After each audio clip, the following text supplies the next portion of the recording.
పంతులు ఇది పెట్టే వచ్చిందట. అయ్యా బిందిగా మహారాజా, బిందిగా మహారాణి, మీరు అడవిలోపలికి వెళ్ళి ఆలయ ప్రకారంగా పూజ చేయాలి. భూమి పూజ చేస్తే భూమిలో కూడా ఆదిశక్తి ఉంటుందయ్యా. ఆదిపరాశక్తి సంతానం ఇస్తుందని చెప్పి ఆయన సెల్లు పెట్టిండు. సరే అని చెప్పి ఇద్దరు బిందిగా మహారాజు, బిందిగా మహారాణి మాంగళ్య ధారణ ముహూర్తోస్తు. ఈ దుర్గమల్లేశ్వర స్వామి కళ్యాణము ఈనాడు అయిపోయింది, ఇప్పుడు కాదు, ఇప్పుడు అయిపోయింది కళ్యాణము. కానీ ఇప్పుడు మనము ఈ లోకము, ఇది కలియుగం, ఈ లోకంలో పడ్డ అమ్మని తెచ్చుకొని నిండుగా మన ఇంటిలో కూడా కళ్యాణం చేసి గర్భగుడిలో పడ్డ మన ఇంటిలో కూడా ప్రతిష్టాపన ఇస్తున్నాం. నిండుగా కళ్యాణం చేసి ఇంట్లో కూర్చోబెడుతున్నాం. ఎందుకు అంటే రాజు సింహాసనం మీద రాజ్యం ఎట్లా వెళ్తాడో అట్లనే ఈ తల్లిని మనం ఇంటిలో కూడా పెట్టుకుంటున్నాం. అంటే ఈ విధంగా సంపూర్ణంగా కళ్యాణం చేయాలి. కళ్యాణం చేసి అక్కడ అమ్మని సింహాసనం మీద ఆ గద్దె మీద కూర్చోబెడతాం కదా. రాజు రాజ్యం ఎట్లా వెళ్తాడో ఈ ఇంటిలో కూడా మన తల్లి అందరినీ సల్లంగా కాపాడుతుంది, మన అనుకున్న కోరికలన్నీ నెరవేరుస్తుంది. దీనికి మనము ఇప్పుడు మాంగళ్య ధారణ అంటే తల్లి ఈ లోకంలో కూడా నీ కళ్యాణం జరిపిస్తున్నామని చెప్పి ఈ మంత్రం శ్రీ దుర్గమల్లేశ్వర స్వామి దుర్గమ్మ లోక కళ్యాణ హేతున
అయిపోయినాక కుడుక కింద పెట్టి విడవచ్చు.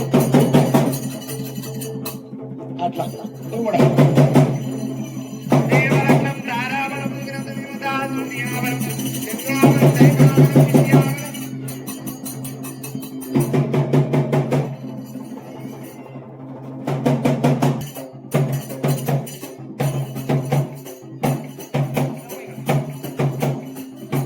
దుర్గమ్మ కళ్యాణమేనా కనక దుర్గమ్మది కళ్యాణమా, కథమైసమ్మది కళ్యాణమేనా కనక దుర్గమ్మది కళ్యాణమా, శివయ్య పార్వతి కళ్యాణమైన శివయ్య గంగమ్మ కళ్యాణ లక్ష్మీదేవి కళ్యాణమైన బ్రహ్మ సరస్వతి కళ్యాణమా. అందరికి అక్షంతలు వచ్చినాయా? అక్షంతలు ఎడమ చేత అక్షంతలు వేసుకొని ఇగో ఈ కుడి చేతి పని చేసుకొని దండం పెట్టాలి భగవంతునికి. చాలా మందికి తెలియదు దేవునికి ఈ రెండు చేతులతోనే దండం పెట్టడం జరుగుతుంది. దండం పెట్టిన వాళ్ళకు గండం ఉంటది, మొక్కిన వాళ్ళకి ఎప్పుడే మోక్షం. కాబట్టి ఏ గుళ్ళకు పోయినా ఏడో పూజ జరిగినా మన ఇంట్లో పూజ చేసినా రెండు చేతుల్లోనే దండం పెట్టడం జరుగుతుంది. ఓ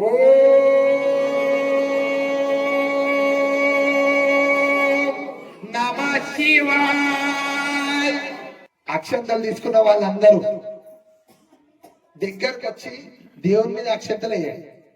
కొంతమంది ఏం చేస్తారంటే ముంగడ వారికి జాగలేదని చెప్పి ఈ నుంచి కరెక్ట్ చేస్తే దేవుని మీద పడతాయి. ఇట్లా చేస్తారు. ఇక అవి కొన్ని తుక్కుట్ల పడుతున్నాయి, కొన్ని అక్కడిక్కడ పడతాయి. మనం తొక్కకుండా ఇతరుల వరం తొక్కితే మనకే పాపం కలుగుతుంది. కాబట్టి దగ్గరకు వచ్చి దేవుని మీద అక్షంతలు వేయండి. లేచి నిలబడండి. అందరూ కుడి దిక్కు రైట్ సైడ్ 5 ప్రదక్షిణాలు చేస్తే గుడి చుట్టూ తిరిగినంత మోక్షం వస్తుంది.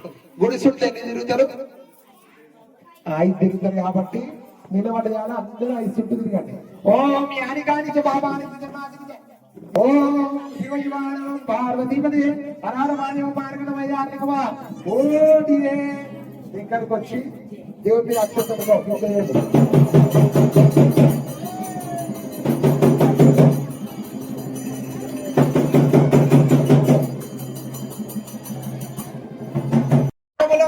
ఆ కొడతాడు. అదే వరంగం తారావరం సుగిరంత దేవత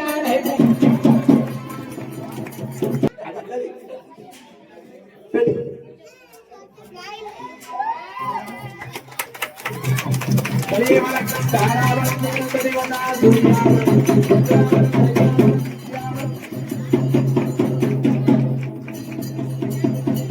ఏడవాళ్ళ దుర్గమ్మ కనక దుర్గమ్మ బిజవాడ దుర్గమ్మ వడకన్న వడవాడ ఓరంచి పోకలు పట్టు తామ్రాలకు బాగా ఇచ్చేయాలి. ఆయన పేరు నీ పేరు అర్జున్ సింగ్. సంగీత సింగ్ అర్జున్ సింగ్ అర్జున్ సింగ్ సంగీత సింగ్ గారు.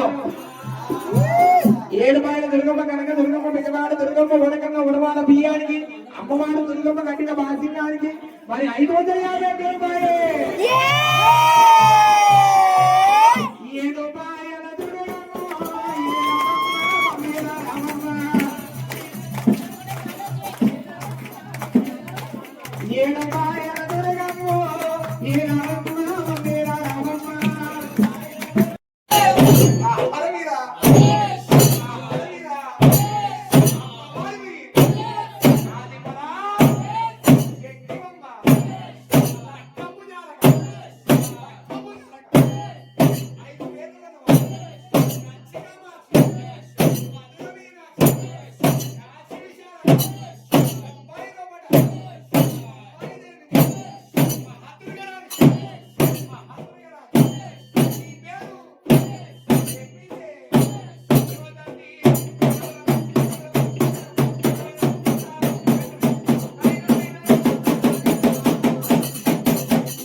ఆడపిల్లలందరూ దయచేసి నెత్తి మీద పొంగేసుకొని లాస్ట్ టైం పైన ఆర్తి పెట్టుకోరు అది.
శ్రీ